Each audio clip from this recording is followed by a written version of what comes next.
feel the ship slewing a bit in the swells, and he turned to give the man at the steering board an order to shift his helm. But he stopped, as he recalled again that this was not his ship, and though he had been given an honoured place aft, he had no authority aboard her. The man who did own the ship, the man who commanded those Northmen who sat at the rowing benches, was Arinbjorn Thorisson, whose fine smile had earned him the name Arinbjorn Whitetooth, and he was just visible to Thorgrim at the opposite rail. Thorgrim considered saying something about the way the ship was twisting in the seas, but they did not appear to be in danger of hitting any of the other vessels, so Thorgrim kept his own counsel. He was not one to speak when it was not his business, and often didn't even when it was. As if sensing that Thorgrim was looking in his direction, Arinbjorn crossed the narrow deck and stood beside him, nodding toward the shore. "What think you, Thorgrim?" he asked, and there was a lightness to his tone, a casual quality that put Thorgrim on edge. "These Irish, will we get a fight out of them?"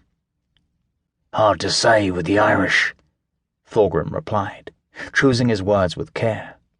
He had been in Ireland for nearly half a year now, had learned much about the country and the people, and largely despised both. Most of the men who had come from Norway with him and Owenolf the Restless had died in the violence that seemed to trail behind the crown of the Three Kingdoms like a swarm of bees.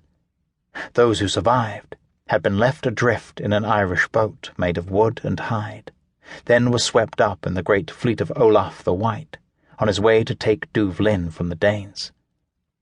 "Hard to say," Thorgrim said again. Arinbjorn was just a few feet away, all dark shadow and grey in the moonlight, bulky-looking under his fur cape. His teeth seemed to glow. Thorgrim looked away, toward the shoreline. He thought the dawn was coming up, the land more visible now. "Sometimes they will run at the sight of a longship," he elaborated. "Sometimes they'll stand and fight. Often it will depend on what their neighbours are doing.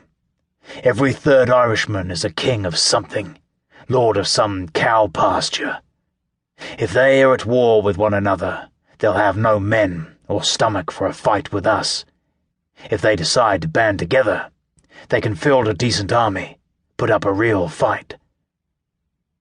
Arinbjorn was quiet for a moment. "I see," he said at last.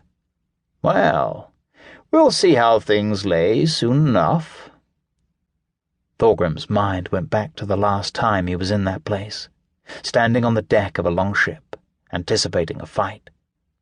That had been the taking of Dubh-Linn, and it had involved no great effort in the end.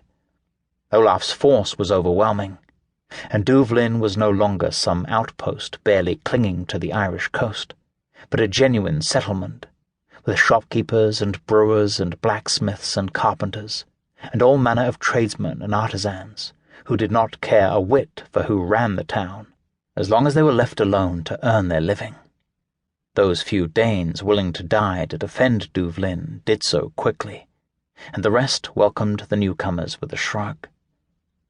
Owenolf the Restless and Olaf the White, who had known each other for many years and were great friends, shared a passion for food, drink, and women, all of which could be found in abundance in the thriving Longport.